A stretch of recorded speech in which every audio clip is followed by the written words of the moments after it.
À Panem 360, nous vous parlons aujourd'hui d'un festival de musique de chambre à l'école de musique Schulich de l'Université McGill. Ce festival a lieu du 17 mai au 25 mai. On y accueillera 8 ensembles de musique de chambre issus de conservatoires de musique internationaux avec 7 professeurs invités, dont 37 personnes au total. Les ensembles invités se produiront tous en début de semaine, mais ils seront mélangés avec les étudiants de l'Université McGill, donc on formera 21 nouveaux groupes. Les conservatoires invités sont l'Académie norvégienne de musique de Norvège, l'Académie Sibelius de Finlande, le Conservatoire central de musique de Chine, le Conservatoire du Queensland de l'Université Griffith en Australie, le Guildhall School of Music and Drama en Angleterre, l'Université Mozarteum de Salzbourg en Autriche, USC Thornton School of Music aux États-Unis, le Conservatoire de musique Young Siu Ta de Singapour. Pour nous en parler, Stéphane Lemelin, qui est directeur du département d'interprétation à l'école Schulich, et aussi pianiste, et aussi directeur artistique de ce festival qui s'amorcera le vendredi 17 mai prochain. Donc, c'est tout prêt. Bonjour Stéphane. Bonjour. Alors, c'est quand même d'un point de vue académique, c'est très excitant. Malheureusement, les gens de l'extérieur ont peu conscience de cette activité intense parce que vous recevez quand même 8 ensembles de musique de chambre du milieu international. Oui, c'est un événement qui est très spécial. Premièrement, c'est un événement un peu fou de rassembler autant de monde pendant une semaine et puis de faire de la musique de chambre de façon très, très ouverte entre tous les musiciens. Donc, comme vous avez dit, effectivement, on a 37 musiciens invités, des étudiants, des professeurs de ces 8 conservatoires, de ces 8 grands conservatoires d'un petit peu partout dans le monde. Et on a 48 de nos professeurs et étudiants qui se joignent à eux pour toute une semaine de musique de chambre. Donc, je dirais que une des choses les plus marquantes du festival, et c'est la 5e fois qu'on organise cet événement, donc à tous les 2 ans. Et pour moi, c'est une des choses vraiment fantastiques, c'est qu'on est dans un environnement universitaire, on est dans notre environnement académique normal, mais pendant une semaine, il n'y a plus de professeurs, il n'y a plus d'étudiants, il n'y a que des musiciens qui prennent plaisir à faire de la musique ensemble. Donc, au cours de cette semaine-là, on entendra évidemment tous les groupes invités des ensembles de musique de chambre, donc des trios, des quatuors, un quintet de ces différentes écoles dans des concerts qui seront présentés pendant la semaine. Et aussi, donc, ce qu'on fait, c'est ensuite on prend tous les musiciens qui font partie de ces groupes et on reforme d'autres ensembles en les mélangeant entre eux, évidemment, mais aussi avec nos propres étudiants, nos propres professeurs. Et donc, ça fait, comme vous l'avez dit, un total de 31 groupes pendant la semaine de musique de chambre qui vont jouer.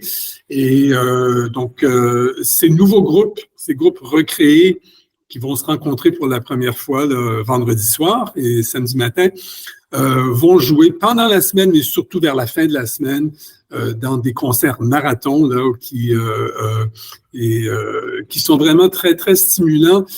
Et tout ça est ouvert au public et gratuit. Donc, c'est une atmosphère très, très festive. C'est un événement joyeux.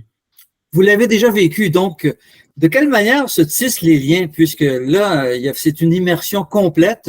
Il y a des ensembles étrangers, les musiciens de McGill y participent, de nouveaux ensembles se forment, donc de nouveaux amis, de nouvelles amitiés se créent, des complicités artistiques, etc. De quelle manière, parlez-nous de cette dynamique?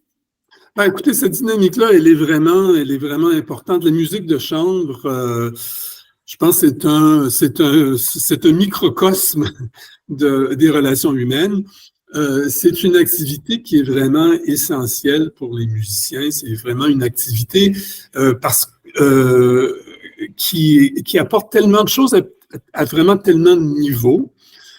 parce que ça fait appel non seulement à des compétences musicales, à l'imagination artistique, mais aussi ça fait appel à des compétences de relations humaines.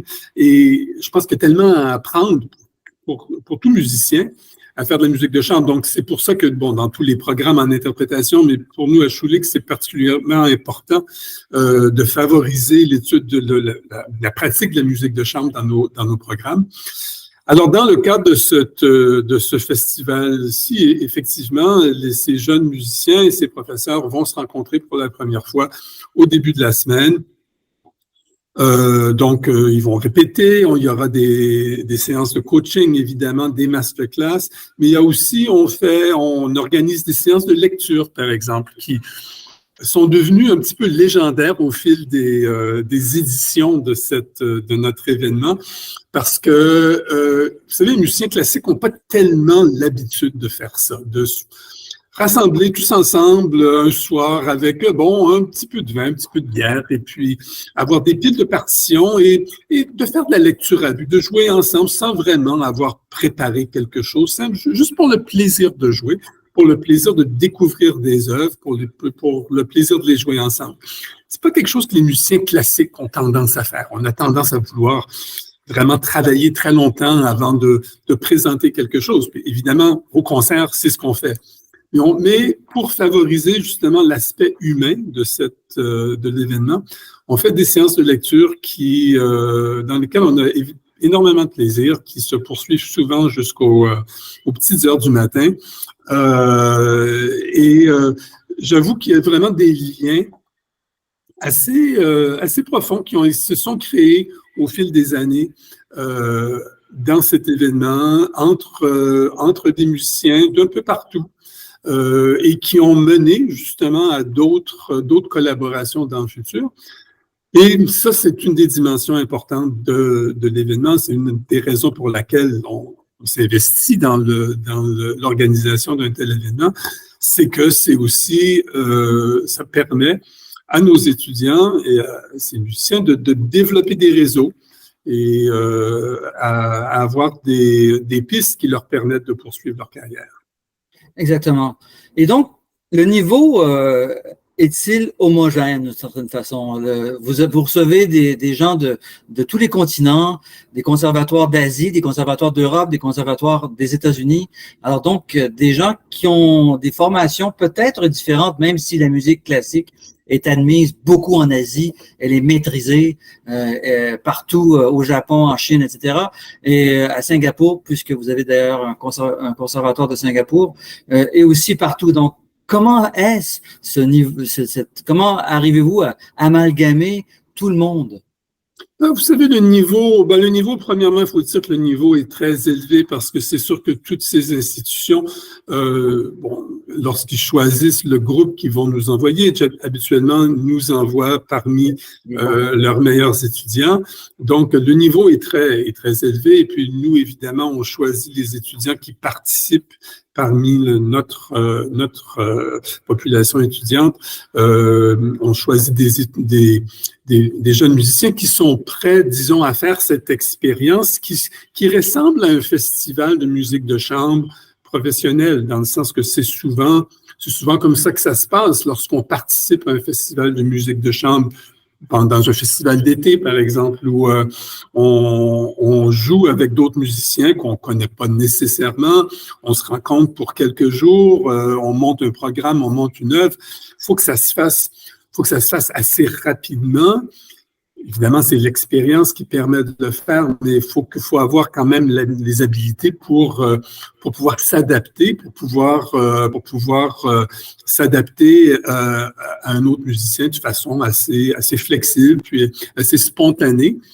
Et ça, je dirais que cette habilité-là, elle est universelle. Je veux dire, on la retrouve chez tous les musiciens formés, un petit peu partout dans le monde. Donc, je pense que ça se fait très bien. Et d'ailleurs, les différences culturelles, les différences ajoutent une dimension là, intéressante et à l'expérience.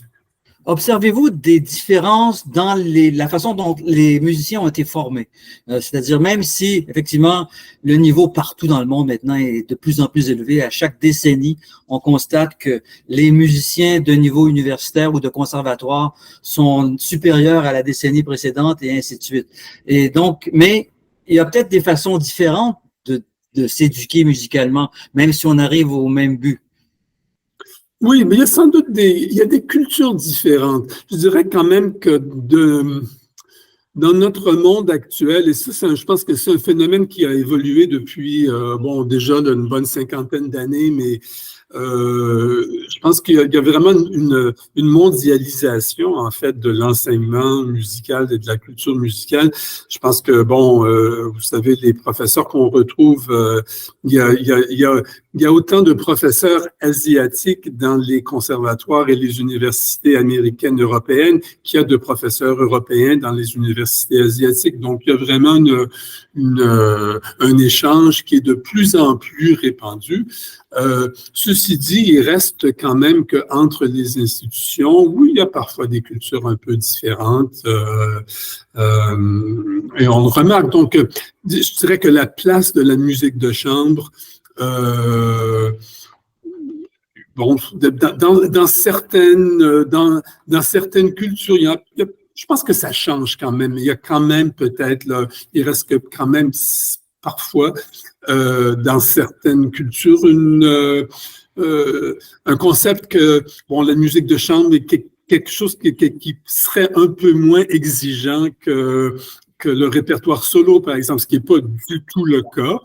C'est aucunement le cas, mais c'est une perception peut-être là, un petit peu démodée, qui heureusement, en fait, je pense que disparaît. Mais bon, il faut peut-être reconnaître que ça existe toujours jusqu'à un certain point.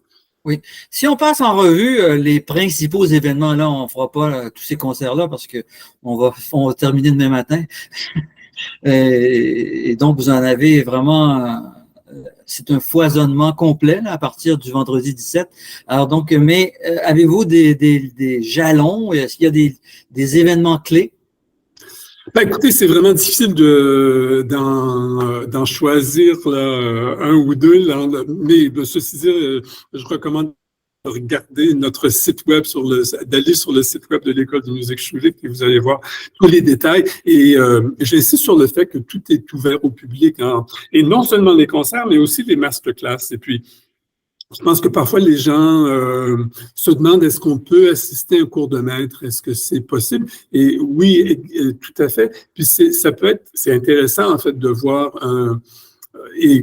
je parle pas de professeurs et d'étudiants. Dans le contexte du festival, on parle de musiciens, certains qui sont plus vieux, qui ont peut-être plus d'expérience que d'autres, mais de voir un musicien chevronné travailler avec un groupe de musiciens plus jeunes, c'est très intéressant. Et ça, des masterclass, il y en a vraiment tous les jours, à partir de samedi. Donc, du samedi au jeudi, tous les jours, en après-midi. Les concerts, il y en a en soirée. Évidemment, ça commence vendredi soir avec notre concert d'ouverture. Mais encore une fois, ça s'étale sur toute la semaine. Je dirais une chose d'assez spectaculaire et c'est vraiment une occasion d'entendre beaucoup de musique, mais dans des conditions vraiment qui s'apparentent, je pense, aux conditions dans lesquelles ce répertoire de musique de chambre-là a souvent été joué, a été créé à l'origine quand on pense au répertoire du 19e siècle, par exemple. Mais donc, le jeudi, vers la fin du festival, vendredi et samedi prochain, donc on fait, il y a 2 concerts marathon, donc vendredi soir. C'est un concert où justement les nouveaux groupes qui sont formés pendant la semaine et qui ont répété pendant toute la semaine vont jouer ce qu'ils ont travaillé, ce qu'ils ont travaillé pendant la semaine. Donc vendredi soir et samedi matin. Vendredi soir, c'est dans notre studio d'opéra ici à l'École de musique Schulich. Donc, samedi matin, c'est dans le lobby, en fait, du pavillon Elizabeth Worth, à l'École de musique Schulich. Samedi matin, il y aura du café, il y aura des croissants, Donc, c'est vraiment... et ça on commence à 10 heures, on finit, bon, ça finira à 1 heure, 2 heures de l'après-midi. Donc, puis on peut entrer et sortir, là. C'est le genre d'événement qui est très convivial. Et je pense qu'il y a aussi, au fil de la semaine, beaucoup, je pense que c'est tangible, les liens qui se sont créés entre les participants.